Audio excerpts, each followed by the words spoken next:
있도록 성령님 도와 주옵소서. 감사하며 예수님의 이름으로 기도합니다. 아멘. 예, 그래요. 처음 오셨으니까 제가 재밌는 얘기 아니고 쉬운 얘기부터 한번 해버릴게요. 두 분 연애 결혼하셨나요? 와, 몇 년 하셨어요? 와, 우리 하 교수님도 연애 결혼? 아, 저희는 중매 결혼인데. 근데 이게 연애할 때 이게 결혼 이렇게 보면 이렇게 연애하면서 이제 확인하는 게 그거잖아요. 아, 저 사람이 정말 나를 사랑하는가? 아, 사랑할 때 목숨을 다해 사랑하는가? 특히 여성들은 이제 내 인생을 맡겨야 되는데 그게 확인이 돼야 될 거 아니에요, 그렇죠? 네, 그 연애 기간 동안 확인하고 결혼하셨으면 지금처럼 아마 부부 결혼 생활을 아마 잘 하셨을 텐데, 때로는 이 세속적인 마음은 뭐냐면요, 조건. 아, 그래, 내가 저 사람하고 결혼하면 어떠겠다. 저 사람이 정말 나를 사랑하는가는 별 관심 없고, 어떤 조건, 경제적인 조건, 신체적인 조건, 나를 좀 행복하게 해주겠다, 뭐 이런 조건 갖고 결혼하면 일단 결혼하면 땡이야. 이 결혼을 통해서 내가 뭔가 얻었어. 또 이 한인 사회에서는 뭐 영주권이나 뭐 이런 것 때문에 결혼하시는 분도 있거든요. 근데 그런 결혼 생활은 쉽지가 않죠. 오늘 말씀의 핵심은 뭐냐면요, 우리가 교회에서 예수님 믿으라고 해요. 예수님 믿어 천국 간다고. 예수님 믿어 천국 간다고. 맞는 말인데, 근데 이게 꼭 조건처럼, 우리 결혼할 때 내가 저 사람하고 결혼하면 뭐가 있겠네 것처럼 예수 믿으면 천국 가니까 예수 믿는 게 조건이 되는 경우가 있어요. 조건처럼 믿는다는 거예요. 믿음이 조건이 되어버려요. 그러니까 그런 사람은 결국은 오늘 말씀에 주님을 사랑하지 않는 사람은 저주를 받는다고 했는데, 주님을 사랑하는 마음이 없어요. 그러니까 더 이상 예수님 믿고 예수님을 더 알아가거나 사랑하는 과정이 없어요. 오늘 그 문제에 관해서 좀 말씀드리려고 합니다. 다시 원고로 좀 들어가서 복잡한 얘기를 하면, 근데 뭐 그냥 한 개를 듣고 흔드셔도 돼요. 부담 갖지 마세요. 저거 무슨 얘기인가? 30분만 약간 견디시면 돼요. 자, 제가 매월 첫 주에 복음에 대한 설교를 한 지가 벌써 1년 3개월이 됐습니다. 우리 마태복음 강의 설교를 마치고, 마태복음 맨 마지막에 모든 종족으로 제자 삼으라는 거 있잖아요. 그 제자를 삼으려면 어떻게 돼요? 복음을 전해야 되잖아요. 근데 복음을 전할 때 잘 알고 제대로 전해야 된다라는 그런 생각 때문에 마태복음 강의 끝나고 매월 첫째 주에는 복음이 뭐냐? 복음에 관한 설교를 계속 지금까지 하고 있어요. 오늘도 8월 첫째 주니까. 그리고 복음을 전해야 되는데 복음이 뭔지 알아야 될 거 아니에요. 그럼 복음을 전할 때 우리가 복음은 4가지를 얘기해요. 복음이란 첫 번째 창조. 하나님이 이 세상을 창조하셨다. 먼저 이게 이해가 돼야 돼. 근데 창조가 끝난 것이 아니라 인간이 타락했다. 타락했기 때문에 죽음이 찾아온 거죠. 타락했기 때문에 질병이 오고, 타락했기 때문에 돈 벌려고 힘들게 되고. 그래서 우리가 구원이라는 것은 그런 죽음과 고난과 그 모든 것부터 예수님으로 인하여 구속받는 거다. 왜 예수님이 유일한 구원자인가? 왜 예수님으로 인하여서 창조주 하나님을 만날 수 있는 유일한 길인가? 모하메드도 있고, 석가도 있고, 여러 가지 종교가 있는데 왜 예수님만이 유일하게 창조주께로 갈 수 있는 길인가라는 걸 설명을 드렸습니다. 그리고 이 모든 3가지를 또한 이해할 수 있는, 적용할 수 있는, 이것을 실제로 삶 가운데 경험하는 하나님의 통치를 받는 성령의 지배 아래에 있는 삶. 이거를 1년 6개월 동안 설명을 드린 거예요. 그리고 여러분들은, 우리 교회 오래 다신 분들은 이 4가지 내용을 성경에 근거해서 자신의 말로 이렇게 설명을 할 수가 있어요. 누굴 만나든지 복음을 전한다고 하면 하나님이 이렇게 창조하셨고 인간이 이렇게 타락했고 여기서 회복되는 길은 예수님이고 그러면 우리는 어떻게 살아야 되고, 이건 이제 설명할 수 있으면 돼요. 이거 준비가 되는 거죠. 근데 그 중에서 올해는 this year에는 통치 컨트롤, 성령의 통치 아래 살아가는 삶을 제가 많이 말씀드렸습니다.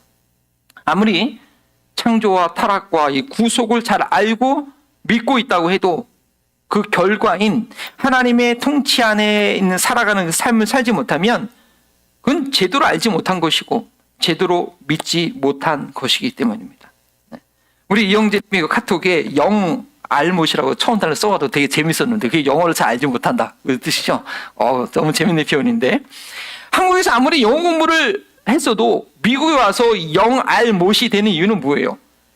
영어를 문장으로만 공부했기 때문에 상대방이 미국 딱 왔는데 뭘 하는데 말이 들리지도 않아. 그럼 나도 얘기했는데 상대방이 뭘 알아들었죠? 그렇죠? 그런 경우가 많죠. 그 언어는 소통을 위해서 하는 건데 영어로 공부를 했어도 소통이 안 되는 거예요. 별로 쓸모없게 된 거죠. 근데 복음도 문장으로 교리적으로만 알고 있으면 안 된다는 거예요. 실제적으로 하나님과 소통하는 삶이 되어서 하나님의 다스림 아래 있는 삶이 되어야 그것이 제대로 배우고 제대로 믿고 알고 있게 되는 거예요. 교알못이라고 얘기하셨는데 아마 요번 그렇게 이게 교리적으로만 알면 되면 진짜는 교회를 잘 모르는 거죠. 하나님과 소통하고 하나님의 통치를 받는 삶에 있어서 방해되는 여러 가지 요소가 있겠지만 첫 단추를 잘못 끼워가지고 계속 엇박자가 나는 경우가 있습니다.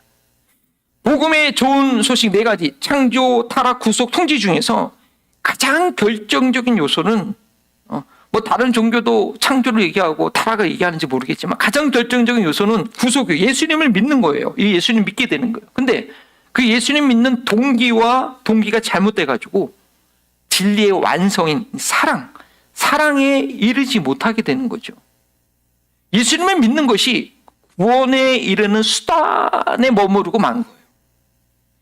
예수님을 통해서만 하나님께 갈 수 있는 것이 분명한 진리인데 예수님을 통해서만 천국에 갈 수 있는 것이 사실인데 그렇다고 내가 천국 가기 위해서 예수님 믿는 것은요.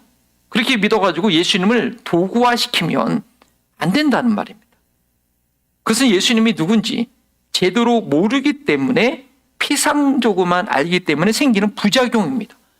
그래서 오늘 성경 말씀에 누구든지 주님을 사랑하지 않는 자들은 저주를 받으라 그렇게 했는데 이게 주님을 믿지 않는 자가 아니라 주님을 사랑하지 않는 자에게 저주가 있다고 경고합니다. 오늘 왜 그런지 오늘 말씀을 통해서 성령의 음성을 듣게 되시기를 바랍니다. 나의 믿음은 예수님을 더욱 사랑하게 되는 그런 믿음인지 아니면 나의 구원을 위해서 예수님을 도구로 사용하는 믿음인지 한번 돌아보게 되기를 바랍니다. 오늘 말씀의 주제는 한번 읽어볼까요? 예수님은 수단이 아니라 사랑의 대상이다. 오늘 저희가 함께 읽은 이 성경 말씀은요, 이 성경은 고린도 전서라고 그러는데 사도 바울 선생님이 교회를 많이 개척한 사도 바울 선생님이 고린도 지역에 있는 교회에 보낸 편지예요. 그 편지 중에서도 맨 마지막 부분에 인사말에 해당되는 그런 내용입니다. 근데 편지의 마지막 내용으로서는 약간 섬뜩하죠. 저주를 얘기했어요. 보통 우리가 뭐 긴 이메일을 쓰거나 긴 카톡을 쓰면 카톡으로 뭐 속삭이는 얘기 막 했더라도 맨 마지막에는 잘 지내라. 그래, 이해한다. 이렇게 좋은 인사말로 마무리하잖아요. 축복의 내용을 쓰게 되는데 이 사도 바울은 고린도 교회 교인들에게 예수님을 사랑하지 않는 이들에게는 저주가 있을 거라고 아주 섬뜩한 마무리를 합니다. 왜 그랬을까요? 근데 고린도 전서를 좀 아시는 분들이 이해하겠지만 이 고린도 전서는요 예수님의 부활이나 아니면 성령의 은사나 교회 안에서의 질서나 뭐 믿음 생활의 아주 실제적인 것들 우상에 대한 제물이나 이런 건 아주 많은 지침들이 많은 내용이 있어요. 16장까지 많은 내용들이 있어요. 그만큼 고린도 교회 안에 문제들이 많았어요. 그래서 사도 바울이 이 문제를 해결하기 위해서 아주 시시콜콜하게 잔소리를 많이 했어요. 니네 그렇게 하면 안 되고 부활을 부정하는 건 그건 아니고 막 썼는데 근데 그 많은 지침에도 불구하고 또 이렇게 마지막에 경고성 발언을 남긴 것은 그 많은 문제들이 왜 고린도 교회가 그 많은 문제들을 경험했느냐 그 문제의 진정한 원인이 무엇인지 알려주는 것이라는 거죠. 왜냐 그들의 믿음은 구원자 되신 예수 그리스도를 사랑하는 것이 아니라 자신을 위해서 예수님을 사용했다는 것입니다. 도구화했다는 거예요. 제가 사롭게 하소서의 간증을 듣다가 신천지에 있다가 빠져나온 신천지에 아주 열심히 활동한 그분이 딱 나와서 맨 마지막에 이제 신천지한테 마지막으로 하고 싶은 말 많이 했대요. 그런 얘기 한대. 신천지 보면 정말 열심히거든요. 근데 그분이 한 얘기가 신천지를 위해서 예수님을 사용하지 말라. 그 얘기를 하더라고요. 그들은 예수님 믿는다고 하거든요. 근데 자기가 볼 때는 예수님을 신천지를 위해서 사용하거든요. 근데 오늘날 교회도 예수님을 그렇게 고린도 교회처럼 도구화할 수 있다는 거예요. 그래서 고린도 교회는 예수님을 주님으로 영접하고 하나 여전히 자기의 의를 드러내면서 내가 가진 은사가 다른 사람의 은사보다 더 뛰어난 것을 자랑하고 교회 안에서 직분을 자랑하고 또 육신의 정욕을 따라서 죄를 지으면서도 예수님 때문에 용서받았으니까 상관없다는 듯이 방종을 방치하고 그런 일이 있었던 것이죠. 고린도 교회에서 일어나고 있는 모든 문제의 뿌리들은 예수님을 사랑하지 않고 주님 되신 분을 자신의 유익을 위해서 도구화했기 때문입니다. 그 문제의 방점을 맨 마지막에 다시 한번 상기시켜 주는 거예요. 그러면 왜 이런 문제가 생기는가? 복음을 전할 때 잘못된 방법을 사용하거나 복음을 믿을 때 잘못된 동기를 가지고 믿으면 그 첫 단추가 잘못 끼워져서 그렇게 될 가능성도 있다는 것입니다. 우리 달이나 사형리, 전도지 한 번 좀 다 읽어보셨죠? 저희 교회에서도 전도지 나눠주는데, 아니면 두줄 전도법, 두손 전도법. 지난 야외 예배 때 우리가 성윤이가 성준이 앞에 내와가지고 이렇게 손으로 제가 전도하는 법 가르쳐줬잖아요. 예.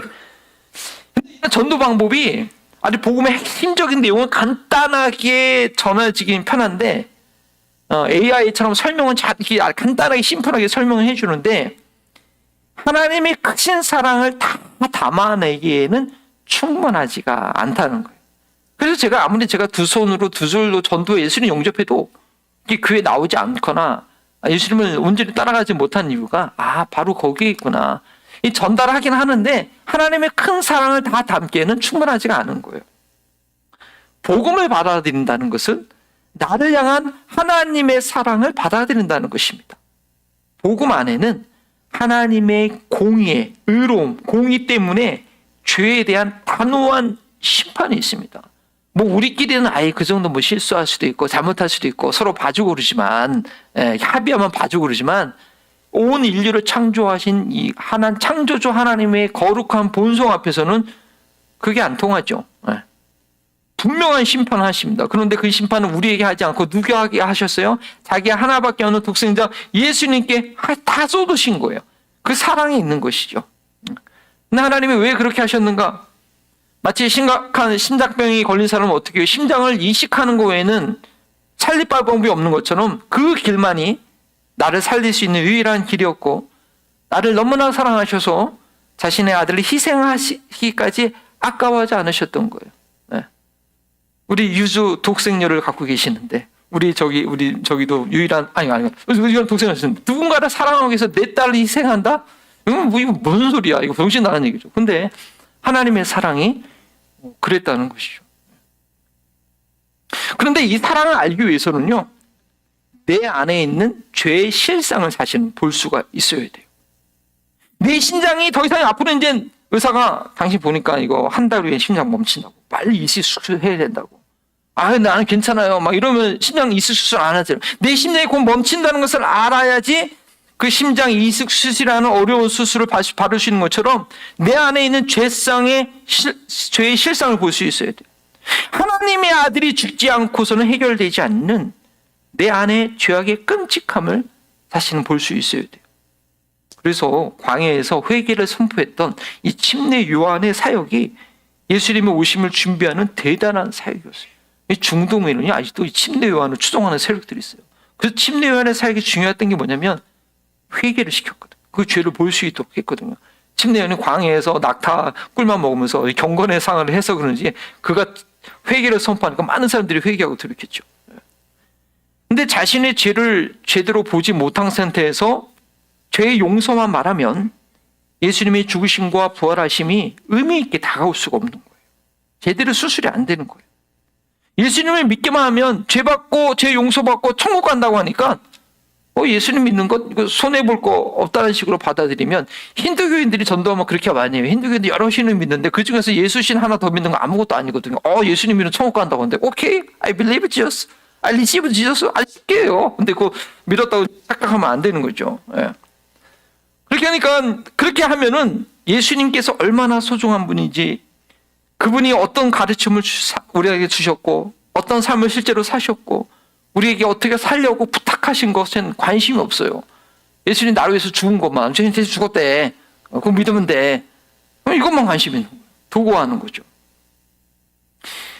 거룩하신 하나님께 심판받아야 할 내 안에 악을 다 보지 못하니까 그냥 내가 그동안 살았던 삶도 괜찮네, 이거 나쁜 거 아니네, 그렇게 괜찮다고 생각을 하는 거예요. 그렇기 때문에 하나님의 본체이시오 인간의 몸으로 오신 하나님의 아들이신 예수님을 죄 용서함 받고 천국 가기 위한 수단으로만 여기는 그런 믿음 가운데는 예수님을 따라가는 제자가 될 이유가 전혀 없어요. 수단인데. 내가 그냥 내 거로 만들었으니까 끝이라는 거죠. 예수님을 주로 고백했다고 하나 실제로는 천국을 가기 위한 수단으로만 받아들였기 때문입니다. 그러한 믿음을 가지고 구원받았다고 확신만 시키면요, 그 사람은 예수님을 더 알아갈 이유도 닮아갈 이유도 없게 되는 것입니다. 나 같은 죄인을 사랑하셔서 자신의 아들을 희생시키신 하나님의 사랑을 아는 이들이 하나님의 사랑이 담긴 복음을 전할 수 있고, 그렇게 전해받은 복음을 들은 이들이 복음을 통해서 하나님의 사랑을 경험하게 됩니다. 그렇게 복음을 믿은 이들이 예수 그리스도를 사랑하게 됩니다. 우리 서구 형제를 정말 우리 순교 형제를 위해서 온 마음을 다해 정말 사랑하는 마음으로, 간절한 마음으로 전했으니까 아마 순교 형제는 정말 진지하게 막 바로 믿는다고 얘기 안 하고 일주일 동안 기도해 보겠다고 하고 진지하게 받아들였던 것 같아요. 이제 우리 순교 형제의 마음 가운데 예수님을 사랑하는 그게 싹이 아마 틀 줄 믿습니다.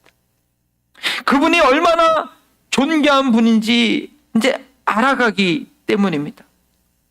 그분이 어떻게 내 삶의 의미와 목적이 되시는지 매일 그분을 만나면서 경험하면서 알아가기 때문입니다.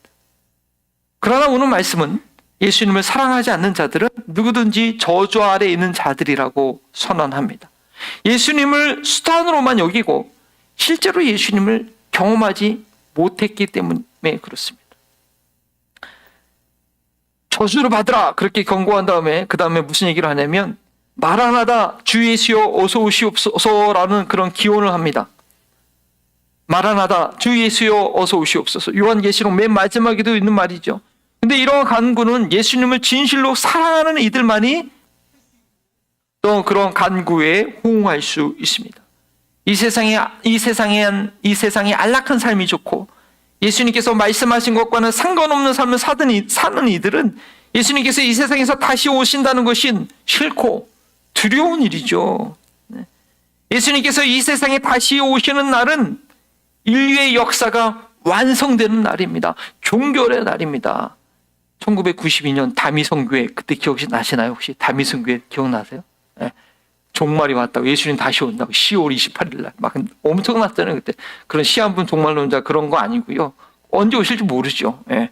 어쨌든 예수님 다시 오신 날은 이 역사가 완성되는 날이에요. 종결되는 날이에요. 눈에 보이는 땅과 이 하늘은 다 불타 없어지고 이게 물리학적으로 과학적으로 그게 잘 설득이 되는 내용일 수도 있을 것 같아요. 전 더 연구하면. 그리고 새 하늘과 새 땅이 임하게 될 것입니다. 나만을 위해서 누렸던 것, 즐겼던 것 다 없어질 날입니다. 주님을 위해서 인내하며 헌신했던 것들이 칭찬과 상급의 면류관으로 바뀌어지는 그날입니다. 마라나다 주 예수여 어서 오시옵소서. 그래서 예수님을 사랑하는 이들은 예수님을 다시 만날 그날을 사모합니다.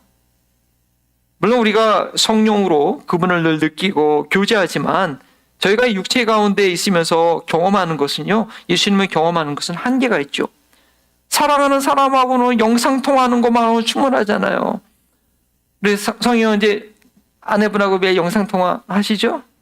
That's enough? Not enough. 만나야 돼 빨리. 1년간 열심히 자꾸 공부하셔야 되는데 사랑하는 사람은 직접 만나야 돼요. 그거 갖고 충분하지 않은 거죠. 네.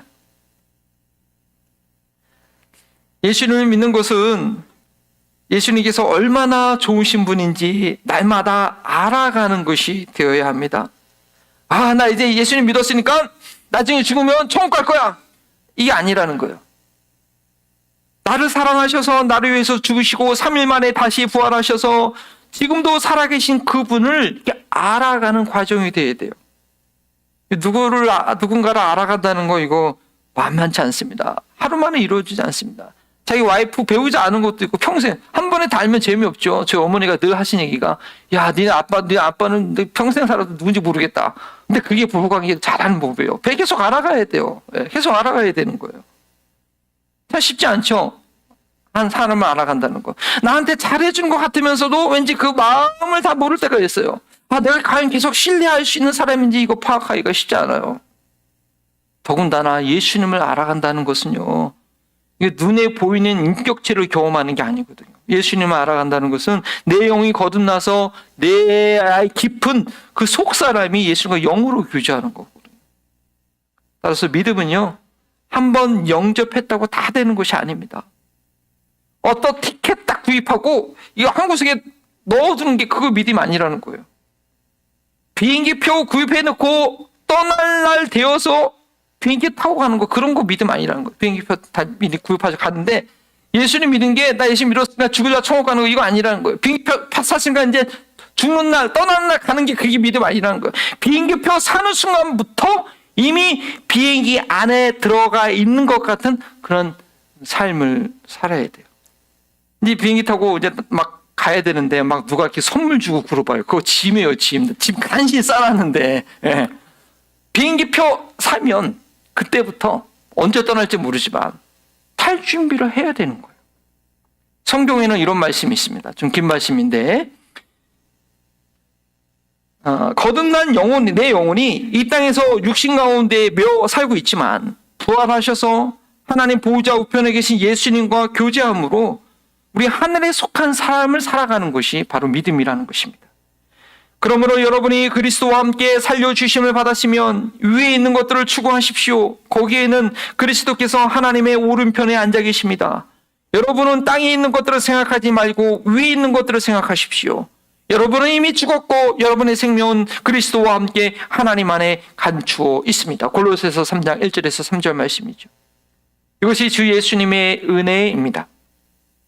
예수님께서 십자가에서 죽으시고 3일 만에 다시 살아나셨기 때문에 내가 예수님을 구세주로 영접하는 것은 나 역시 죄에 대해서 죽고 예수님 안에서 하나님께 대하여 산 자가 된다는 것입니다. 그렇기 때문에 지금 여러분도 하나님께 예배드리고 하나님께 예배드릴 때 뭔가를 느낄 수 있고 새로운 소망과 힘과 마음의 평안을 누리게 되는 것이죠. 그 예수님 안에서 교제하며 살아가는 것이 얼마나 고귀하고 행복한 삶인지 모릅니다. 예수님 안에서 예수님의 가르침대로 살아가는 삶은 그렇지 않은 사람들과 달라야 됩니다. 다를 수밖에 없습니다. 그런 분들과 대화하면 평안이 있습니다. 그런 분들이 살아가는 삶은요, 그 방향이 다르고 항상 소망이 있게 있는 것을 보게 됩니다. 사랑과 기쁨이 있고 배려와 섬김이 있습니다. 예수님을 사랑하는 삶이기 때문에 그렇습니다. 예수님을 사랑하기 때문에 예수님의 말씀대로 행하기 때문에 그렇습니다. 예수님께서 산상수훈, 제자도 마태복음 5장에서부터 8장까지 가르쳐 주신 내용, 그 내용 몇 가지만이라도 우리가 삶 가운데 실천한다면요, 대단한 영향력이 될 것입니다. 전도는 다른 것이 아닙니다. 교리적으로 설명을 해주지만 사실은 우리가 예수님 믿는 사람이 그 예수님의 가르쳐준 삶을 보여줄 수 있어야 참 전도가 되는 거예요. 아무리 영어 문장으로 공부해도 말하지 못하고 듣지 못하면 소용없는 것처럼 아무리 교리적으로 전도지 갖고 설명해주고 예수를 영접했어도 실제로 예수님 안에서 살아가는 것을 보여주지 못하면 아무것도 아니라는 것이죠.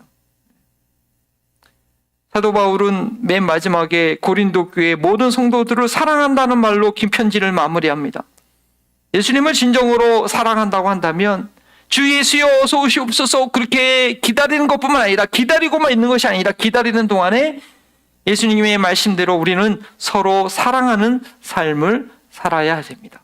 요한복음 13장 34절 35절이죠. 이제 나는 너희에게 새 계명을 준다. 서로 사랑하여라. 내가 너희를 사랑한 것 같이 너희도 서로 사랑하여라. 너희가 서로 사랑하면 그 모든 사람이 그로써 너희가 내 제자인 줄을 알게 될 것이다. 예수님께 대한 사랑, 그것이 참된 믿음인데 예수님께 대한 사랑은 이웃에 대한 사랑으로 나타나야 합니다. 네. 우리 성희원지님이 이렇게 제가 정착하는 거 좀 도와드리는데 저는 당연히 하는 건데 목사님 제가 이런 도움을 받아도 돼요? 이 도움 받는 게 익숙치가 않아가지고 너무 막 불안해 하시는 거예요. 아니에요. 이거 교회에서 당연히 할 일이니까 부담하지 마세요. 그냥 받으시면 돼요. 네. 네. 그렇죠? 예수님에 대한 사랑은 이웃 사랑으로 나타나야 돼요. 그리고 근데 그 예수님에 대한 사랑이 아니면 그건 이기적인 감정이에요. 내가 뭔가 도움 받기 위해서. 예수님 때문에 섬기는 것이 아니라 예수님께 때문에 사랑하는 거 아니면 그건 섬기고도 자기가 시험 봐서 내가 이렇게 해줬는데 이런 생각 드는 거잖아요. 근데 이기적인 감정이죠. 그리고 이웃에게 전달되는 사랑이 아닙니다. 그것은 예수님을 바로 사랑하는 것이 아닙니다. 그건 바른 믿음이 아니에요. 보이는 이웃을 사랑하지 않으면서 어떻게 보이지 않는 하나님을 사랑하느냐라고 이렇게 우리에게 말하고 있지 않습니까? 오늘의 설교 제목은 누구든지 주님을 사랑하지 않으면 어떻게 된다고요? 저주를 받을지어다. 아주 좀 섬뜩한 그런 내용입니다. 하지만 이 내용은 누구든지 우리 모두에게 적용되는 내용이라고 봅니다. 오늘날 교회가 이 사회의 소음과 빛의 역할을 감당하기를 간절히 바라는 이 시대 가운데 과연 참된 믿음이 무엇인가를 한번 돌아보게 하는 것이죠. 예수님을 구원의 도구로 삼는 그런 믿음이 아니라 예수님 자체가 믿음의 목표가 되는 그런 믿음이어야 됩니다. 예수님을 따라가고 예수님을 닮아가는 그런 믿음이 되어야 된다는 것이죠. 예수님을 사랑하는 믿음이 아니라면 죄송하지만 그거는 저주받은 가짜 믿음일 수 있다는 거예요. 예수님을 믿게 된 지 오래됐거나 처음 시작하거나 그 첫사랑이 뜨거웠든지 아니 그 사랑이 계속 익어가야 되는 것입니다. 아직 예수님의 사랑을 경험하지 못하신 분들에게도 이 사랑은 가장 중요한 인생의 이야기입니다. 미국의 모토가 뭐예요? 자유가 아니면 죽음을 달라. 독립 엄청 중요해요. 자유가 아니면 죽음을 달라. 이 나라의 모토거든요. 근데 사실은 사랑이 없으면 그 자체가 죽음입니다. 사랑이 없는 부부관계 왼수 너무 힘들죠. 사랑이 없는 부모와 자녀관계 서로 도구로 저게 제가 잘 커서 날 잘 나중에 섬겨야 될 텐데 우리 엄마 아빠가 나 서로 뭐 이용하면 사랑이 없는 관계, 사랑이 없는 직장생활 순간순간이 고통이고 아픔인 것이죠. 모든 사람들은 사랑을 갈구합니다. 근데 인간이 하는 사랑이라는 게요, 그냥 다 죽잖아요. 나도 죽어야 대한 그 유한한 존재이기 때문에 인간이 하는 사랑은 이기적일 수밖에 없어요. 자기를 위한, 자기 자신을 위한 사랑받기 위한 사랑일 수밖에 없다는 것이죠. 지난주 말씀처럼 원수를 사랑해야 된다. 그게 뭐야? 생각도 안 되는 거예요. 그러나 독생자를 내어주신, 하나밖에 없는 자기의 자녀, 아들을 내어주신 하나님의 사랑을 경험하게 되면 한없는 사랑, 마르지 않는 사랑, 나를 못 살게 굴어도 아무리 내게 침뱉고 모욕을 한다 할지라도 그 하나님의 큰 사랑을 받은 사람이기 때문에, 하나님이 주신 사랑이 있기 때문에 지속적인 사랑을 하게 됩니다. 그런데 그런 사랑을 경험하지 못한 채 사랑하게 된다면 드라마 보세요. 영화 보세요. 사랑 때문에 다른 사람을 해칩니다. 사랑 때문에 속이고 사랑 때문에 다른 사람을 죽입니다. 따라서 누구라도 참된 근원이신 예수님의 사랑을 알고 예수님을 사랑하는 것이 인생의 가장 중요한 그런 과제이고 목표인 것입니다. 제가 역말할 때 우리 이제 아이들 공부할 때 부모 세미나 하면 몇 가지 뭐뭐의 부부관계, 부모와 자녀관계 뭐 이런 얘기 한단 말이에요. 결국 이제 사랑에 관한 얘기해요. 사랑의 언어. 근데 자기 보면 이 사랑의 언어를 보면 나의 사랑을 만족시키는 언어로 써야 된다고 하거든요. 근데 그건 한계가 있어요, 사실은. 누군가 나를 채워주길 바라는 것은. 근데 정말 우리가 알아야 되는 것은 하나님께서 자기의 독생자를 내어주신, 아낌없이 내어주신 마르지 않는 그 사랑. 그 사랑을 경험하고 가르치고 나눌 수 있어야 된다는 거예요.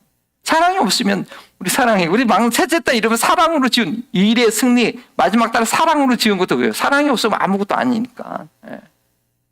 혹시 한국에 가셔서 혹시나 교회 가게 되기 바라는데, 교회 가게 되면 딴 거 보지 마시고 정말 이 교회가 아낌없는 사랑이 느껴질 수 있거든요. 아낌없는 사랑이 있는 교회인가. 그걸 확인하는 게, 사랑이 없으면 아무것도 아닙니다. 그 교회 목사님이, 그 교회 성도들이 정말 예수님을 제대로 사랑하는가, 예수님을 제대로 사랑하면 그 사랑을 베풀 수밖에 없어요. 그 사랑을 나타낼 수밖에 없어요. 그거 하나라도. 그렇게 된다는 것이죠. 그래서 사도 바울은 누구든지 주님을 사랑하지 않으면 그 삶 자체가 창세기 3장의 타락한 그 저주에서 벗어나지 못하게 된다는 것입니다. 저희 남십자가제자교회가 모일 때마다 그 사랑을 격려하고 그 사랑으로 이웃을 섬길 수 있는 그런 교회가 되기 원합니다. 기도하시겠습니다. 사랑해 주님 감사합니다. 하나님께서 우리를 사랑하셨기에 이렇게 주님께 예배드리며 저희 사랑의 음성을 듣는 줄 압니다. 이번 한 주간 살아가는 동안에도 성령님 우리 안에 계셔서 참된 진리를 깨닫게 하시고 우리 살아계신 예수님과 늘 사랑의 교제를 나눌 수 있도록 도와주시기를 소원합니다. 또 이제 한국으로 가시는 우리 귀한 가정 가운데 주님 사랑으로 함께해 주시고 이제 또 이 미국에서 생활해야 되는 가운데 무엇보다도 하나님의 다함 없는 사랑을 경험할 수 있도록 인도하여 주옵소서. 감사하며 예수님의 이름으로 기도합니다.